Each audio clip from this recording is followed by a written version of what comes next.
Hello बच्चों, तो कैसे हो आप सभी और कैसी चल रही है आप लोगों की तैयारी। तो क्लास 11th क्या आप मेरे साथ बिजनेस स्टडीज का जो सिलेबस है उसको कंप्लीट कर रहे हो या फिर नहीं। अगर अभी तक आपने स्टार्ट नहीं किया है, नहीं कर रहे हो, तो भी मेरे साथ अपना जो सिलेबस है उसको कंप्लीट कीजिए। 25 डेज सीरीज हमने स्टार्ट की है।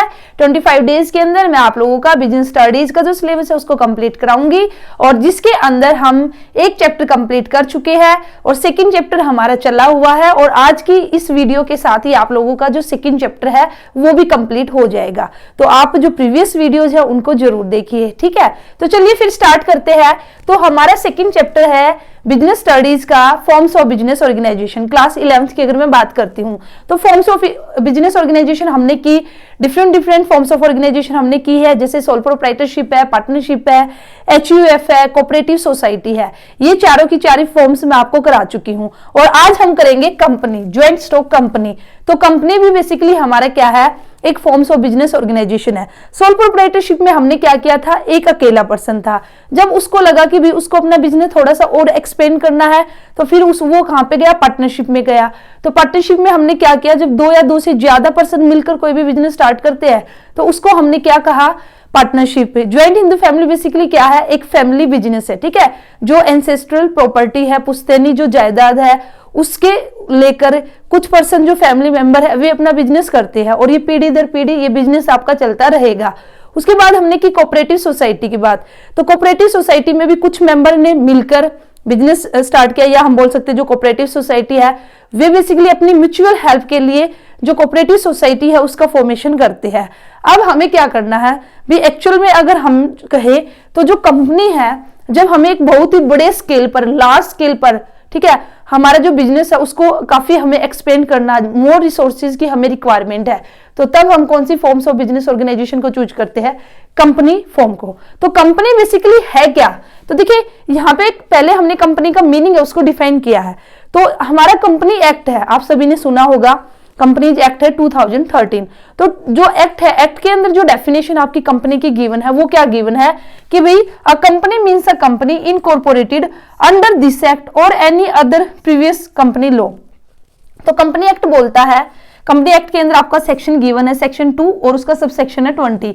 इसके अकॉर्डिंग बोलता है कि भी हम कंपनी किसको मानेंगे, जब हम कंपनी एक्ट के अंदर उस कंपनी को रजिस्ट्रेशन करा लेंगे, उसका इनकॉर्पोरेशन करा लेंगे तो हम उसको कंपनी कहेंगे। वो कंपनी एक्ट 2013 के अंदर भी हो सकता है या फिर कोई भी जो प्रीवियस लॉ था, जैसे पहले 2013 एक्ट से पहले जो कंपनी एक्ट था वो 1956 था, उससे पहले और भी कोई भी प्रीवियस लॉ हो सकता है। अगर उसके अंदर हमने कंपनी को इनकॉर्पोरेशन कराया तो हम उसको क्या कहेंगे, कंपनी। तो कंपनी का जो रजिस्ट्रेशन कराना है वो कंपलसरी है, लेकिन इससे तो हमें मीनिंग अच्छे से थोड़ा हमें समझ नहीं आया, ठीक है। तो फिर अब हम अच्छे से देखते हैं कि भाई कंपनी का मीनिंग क्या, कंपनी बेसिकली है क्या। तो देखिए, a company is an artificial person. देखिए जैसे जैसे आप मीनिंग करोगे ना, ऐसे ऐसे आपके जो फीचर्स भी निकलते आएंगे और जो आपकी एडवांटेज, डिसएडवांटेज या फिर मेरिट्स या डीमेरिट्स है वो भी आपकी मीनिंग से ही निकलेगी, इसलिए मीनिंग को ध्यान से सुनना। कंपनी बेसिकली क्या है, company is an artificial person. Company क्या है, एक आर्टिफिशियल पर्सन है, नेचुरल पर्सन नहीं है। आप, मैं, हम क्या है, नेचुरल पर्सन है, बट कंपनी हमारा क्या है, एक आर्टिफिशियल पर्सन है। आर्टिफिशियल पर्सन क्यों कहा, क्योंकि कंपनी का जो जन्म हुआ, कंपनी का जो बर्थ हुआ वो हमारी तरह नहीं हुआ।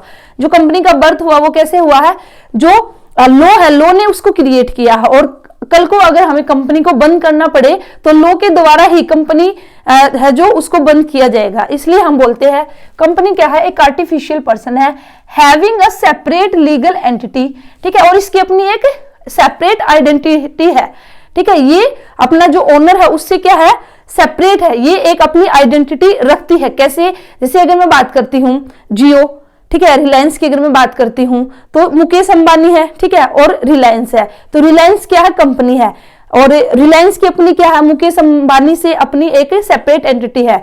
सेपरेट एंटिटी का मतलब क्या है कि भी ये क्या कर सकती है, ये अपने बिहाफ पे केस भी कर सकती है, इसके ऊपर भी कोई केस कर सकता है, ये प्रॉपर्टी भी खरीद सकती है, बेच सकती है, ठीक है। तो इसलिए कंपनी क्या, basically company is an artificial person having a separate legal entity perpetual succession. तो परपिचुअल सक्सेशन का मतलब क्या है कि भी कंपनी है वो हमारी चलती रहेगी, जो उसके मेंबर्स है उनका इस पर इफेक्ट नहीं पड़ेगा, मेंबर्स आते रहेंगे जाते रहेंगे, कंपनी का उस पर कोई भी प्रभाव नहीं होगा, कंपनी चलती रहेगी। जैसे कि अगर हम बात करते हैं रिलायंस कंपनी को ही हम ले लेते, रिलायंस को लेंगे, पहले धीरू भाई अंबानी थे, ठीक है, अब धीरू भाई अंबानी नहीं है तो रिलायंस कंपनी तो अब भी है, ठीक है। तो इस तरह से तो कंपनी के अंदर बेसिकली जो मेंबर है या फिर शेयर होल्डर्स है वे आते रहेंगे जाते रहेंगे, बट कंपनी हमारी चलती रहेगी। तो इसलिए हम बोलते हैं perpetual succession. And a common seal, तो कॉमन सील का मतलब क्या है भाई, कंपनी की एक कॉमन सील है। कॉमन सील मींस कंपनी का अपना एक सिग्नेचर है। देखिए जो नेचुरल पर्सन है, हम और आप क्या सिग्नेचर कर सकते हैं, कंपनी ऐसा कर सकती है नहीं, तो इसलिए हमने कंपनी की एक कॉमन सील रखी है, मींस एक मोहर भी, वो मोहर हम लगा देंगे तो वो क्या काम करेगी, वो कंपनी के सिग्नेचर का काम करेगी कि भी हाँ ये जो डॉक्यूमेंट है इस पे जो डीलिंग की है इस कंपनी ने की है, ठीक है। तो इस तरह से कंपनी का मीनिंग बेसिकली क्या निकल के आया, A company is an artificial person having a separate legal entity, perpetual succession and a common seal, ठीक है। और इसी के साथ ही आप ये भी डाल देना कि भी जो हमारा सेक्शन है 2 सबसेक्शन 20 ऑफ द एक्ट 2013 उसने डिफाइन किस तरह से कंपनी को किया है। तो ये था हमारा भी कंपनी। अब हम बात करेंगे जो कंपनी है उसके फीचर्स की।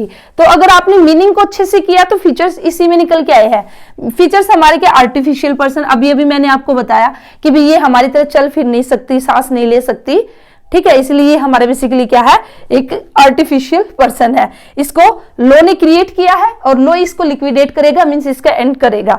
सेपरेट लीगल एंटिटी, अभी मैंने आपको बताया इसकी जो आइडेंटिटी है वो क्या है, सेपरेट है। ये अपने बिहाफ पे कंपनी अपने नाम से कोई भी प्रॉपर्टी है उसको खरीद सकती है, बेच सकती है, केस कर सकती है, कोर्ट केस, ठीक है, या कंपनी के ऊपर भी हम क्या कर सकते हैं, केस कर सकते हैं।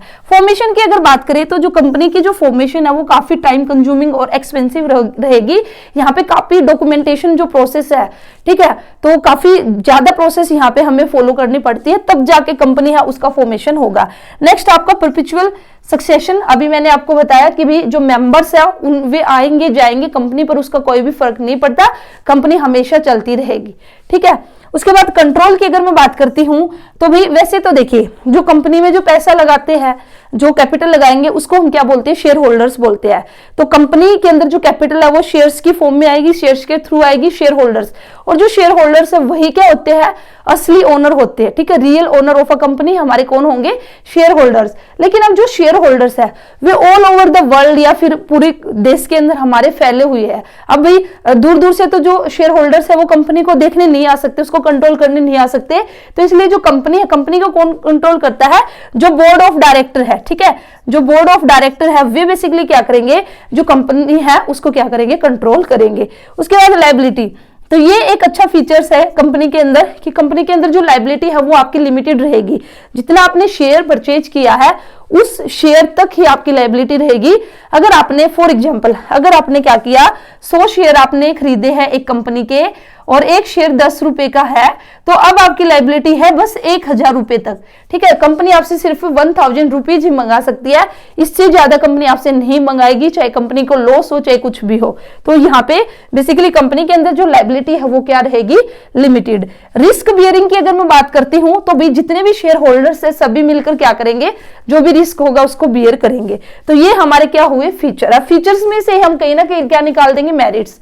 मेरिट्स की बात करें तो फर्स्ट अभी मैंने आपको बता दिया कि भी सबसे अच्छा फायदा कंपनी में क्या है कि भी यहाँ पे जो लायबिलिटी है वो क्या रहेगी, लिमिटेड रहेगी। इसी के साथ ही यहाँ पे एक मेरिट्स है transfer of the interest. Transfer of interest का मतलब क्या है कि भी कंपनी के अंदर जो शेयर होल्डर्स है वे आपके बदलते रहते हैं। कैसे, यहाँ पे जो शेयर्स है उनको आप इजिली ट्रांसफर कर सकते हो, और ये जनरली किस केस में होगा, पब्लिक कंपनी के केस में। पब्लिक कंपनी के केस में आप क्या कर सकते हो, अपने जो शेयर्स है उसको ट्रांसफर कर सकते हो। आज मेरे पास शेयर है, ठीक है, 100 शेयर है, 10 रुपए का एक शेयर है मेरे पास है, और मुझे कैश की रिक्वायरमेंट है, तो मैं तुरंत अपने शेयर है उसको सेल कर दूंगी, और सेल करके मेरे पास कैश आ जाएगा और अब जो ओनरशिप है वो मेरी ओनरशिप नहीं रहेगी, जिसको मैंने सेल किया अब ओनरशिप उसके पास चली जाएगी। तो बेसिकली यहाँ पे जो ट्रांसफर ऑफ इंटरेस्ट है ये पॉसिबल है। इसी के साथ ही अभी हमने बात की थी भी कंपनी का एक परपेचुअल एग्जिस्टेंस है, कंपनी हमारी हमेशा चलती रहेगी, ठीक है। स्कोप फॉर एक्सपेंशन की अगर बात करें तो कंपनी में हमारे पास ज्यादा रिसोर्सेज है, ठीक है। फाइनेंशियल रिसोर्सेज की बात करें तो कंपनी पब्लिक से भी जो पैसा अरेंज करती है, इसी के साथ ही कंपनी लोन वगैरह भी ले सकती है। तो यहाँ पे कंपनी के अंदर कहीं ना कहीं स्कोप ऑफ फॉर एक्सपेंशन वो आपका ज्यादा होगा। प्रोफेशनल मैनेजमेंट की अगर बात करते हैं हम तो कंपनी में हमारी जो मैनेजमेंट है, ठीक है, वो एक्सपर्ट्स के थ्रू की जाएगी, या यहाँ पे जो एक्सपर्ट है कंपनी उसको आराम से हायर कर सकती है, क्योंकि कंपनी के पास फंड्स की कमी नहीं है, रिसोर्सेज की कमी नहीं है। तो इसलिए कंपनी जो हायर सैलरी है वो आराम से पे कर देगी। तो इसलिए ये हमारी बेसिकली मेरिट्स हो जाएगी कि भी कंपनी में हमारी एक प्रोफेशनल मैनेजमेंट देखने को मिलती है। अब वहीं पे डीमेरिट्स की बात करें या फिर हम लिमिटेशन की बात करें तो फर्स्ट लिमिटेशन क्या आई, मैंने क्या बताया था कि जब भी हमारी कंपनी की फॉर्मेशन होगी वो टाइम कंज्यूमिंग भी होगी, एक्सपेंसिव भी होगी, ठीक है। तो यहाँ पे क्या है, कॉम्प्लेक्सिटी इन फॉर्मेशन भी कंपनी की जो हम फॉर्मेशन जब हम करेंगे तो ये एक लेंथी प्रोसेस यहाँ पे रहेगी, बहुत ज्यादा डॉक्यूमेंटेशन होगा। तो इस वजह से ये हमारी क्या कहलाएगी, लिमिटेशन। जैसे सोल प्रोप्राइटरशिप है वो हमें स्टार्ट करनी है, हम आराम से स्टार्ट कर सकते हैं। पार्टनरशिप में भी कोई ज्यादा लीगल प्रोसेस आपको ज्यादा फॉलो नहीं करनी पड़ेगी, ठीक है। वो भी रजिस्ट्रेशन आप कराओगे पार्टनरशिप का तो आप लगा सकते हो, भी कुछ फॉर्मेलिटीज है जो आपको करनी पड़ेगी। अदरवाइज अगर आप रजिस्ट्रेशन नहीं कराओगे तो भी उस केस में तो आप आराम से अपनी पार्टनरशिप भी स्टार्ट कर सकते हो, ठीक है। तो इस वजह से भी कंपनी का लेकिन रजिस्ट्रेशन कराना जरूरी है। अब रजिस्ट्रेशन कराना जरूरी है तो काफी सारे डॉक्यूमेंट्स होंगे जिनकी रिक्वायरमेंट होगी, तो इस वजह से यहाँ पे फॉर्मेशन है वो थोड़ी सी डिफिकल्ट हो जाएगी। लैक ऑफ सीक्रेसी, अब कंपनी के अंदर यहाँ पे जो भी डॉक्यूमेंटेशन है, देखिए जब जैसे हम रजिस्ट्रेशन कराएंगे तो भी ये नेसेसरी है कंपनी के केस में कि भी कंपनी को अपने मेंबर्स को कंपनी के रिगार्डिंग सारी की सारी इंफॉर्मेशन है वो प्रोवाइड करनी पड़ती है, ठीक है। तो इस वजह से यहाँ पे अगर हम सीक्रेसी की बात करें तो कंपनी के अंदर सीक्रेसी मेंटेन करना पॉसिबल नहीं है। तो इसलिए हमारा सेकंड लिमिटेशन क्या है, लैक ऑफ सीक्रेसी। उसके बाद हमारा इम्पर्सनल वर्क इन्वायरमेंट। अब देखिए इम्पर्सनल वर्क इन्वायरमेंट यहाँ पे क्रिएट होगा, क्यों होगा, मैंने अभी आपको बताया था कंपनी के अंदर जो रियल ओनर होंगे वो कौन होंगे, शेयर होल्डर्स होंगे। अब शेयर होल्डर्स हमारे दूर दूर फैले हुए हैं, शेयर होल्डर्स तो हमारे पास आ नहीं सकते, ठीक है, कंपनी के पास से, तो कहीं ना कहीं जो बोर्ड ऑफ डायरेक्टर है उन्हीं को मेंटेन करना पड़ेगा। अब शेयर होल्डर्स इतनी दूर है, उनके साथ कोई पर्सनल कांटेक्ट है नहीं, तो कहीं ना कहीं एक इम्पर्सनल वर्क इन्वायरमेंट यहाँ पे क्रिएट हो जाएगा।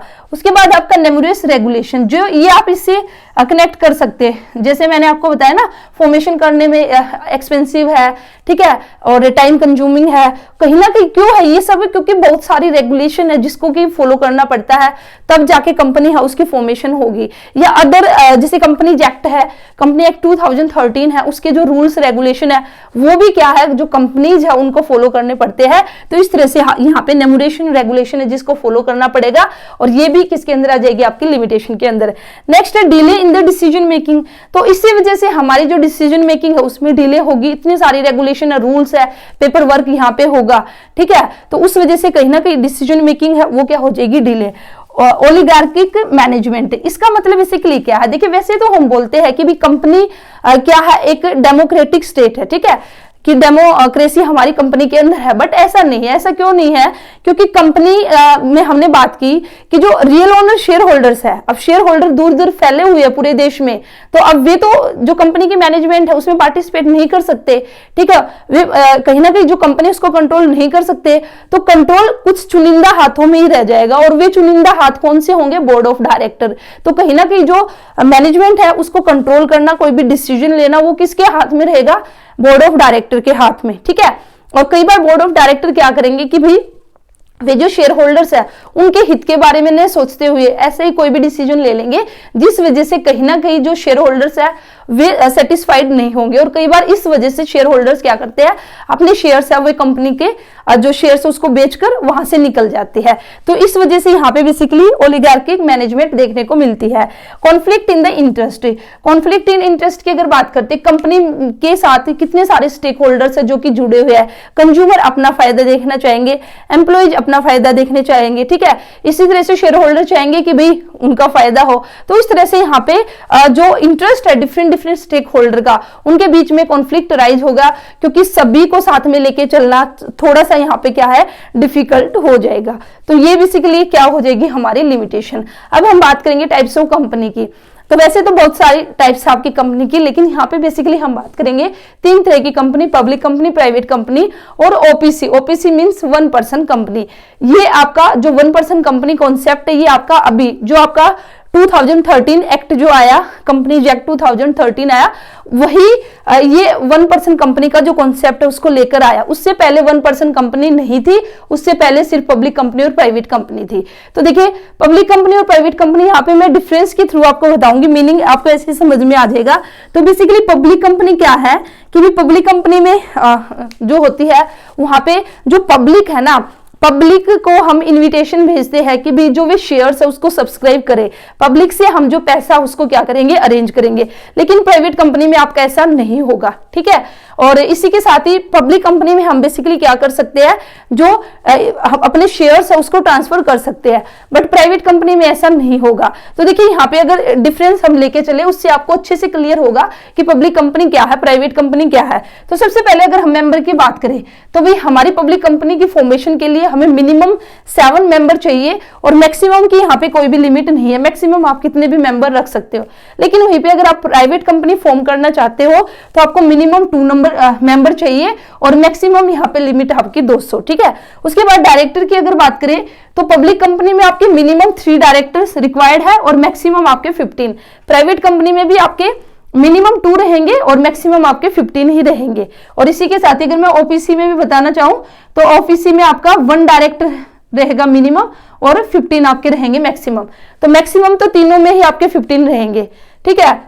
बस आपका चेंज किस में होगा, 1 पर्सन, प्राइवेट और पब्लिक। इसको ऐसे याद रख सकते हो, 1 पर्सन कंपनी में 1 डायरेक्टर चाहिए, प्राइवेट कंपनी में 2 डायरेक्टर और पब्लिक में 3, ठीक है।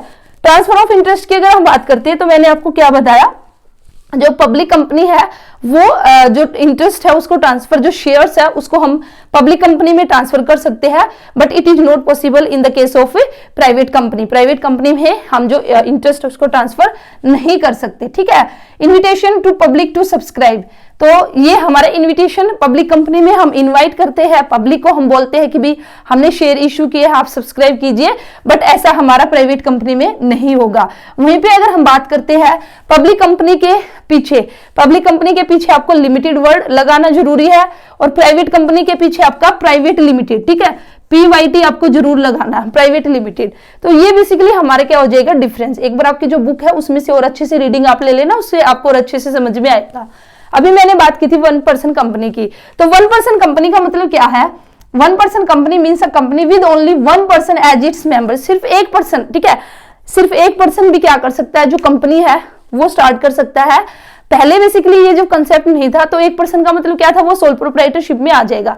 बट अब 2013 जो एक्ट आया उसने कहा कि भी एक आदमी भी अकेला, 1 पर्सन भी एज ए मेंबर बन के वो क्या कर सकता है, अपनी कंपनी है उसको क्रिएट कर सकता है। वो कैसे करेगा, उसके लिए उसको रजिस्ट्रेशन कराना पड़ेगा। और 1 पर्सन कंपनी उसको कौन स्टार्ट कर सकता है, रेजिडेंट ऑफ इंडिया, ठीक है, रेजिडेंट ऑफ इंडिया होना चाहिए भी, जो नेचुरल पर्सन होना चाहिए और इंडिया का रेजिडेंट होना चाहिए, वो क्या कर सकता है, 1 पर्सन कंपनी है उसको स्टार्ट कर सकता है। और 1 पर्सन, 1 से ज्यादा ओपीसी है उसको स्टार्ट नहीं कर सकता, ठीक है। तो ये है आपका बेसिकली 1 पर्सन कंपनी के बारे में। तो ये था भैया आज की वीडियो में आपका फॉर्म्स ऑफ बिजनेस ऑर्गेनाइजेशन आपका कंप्लीट हो चुका है।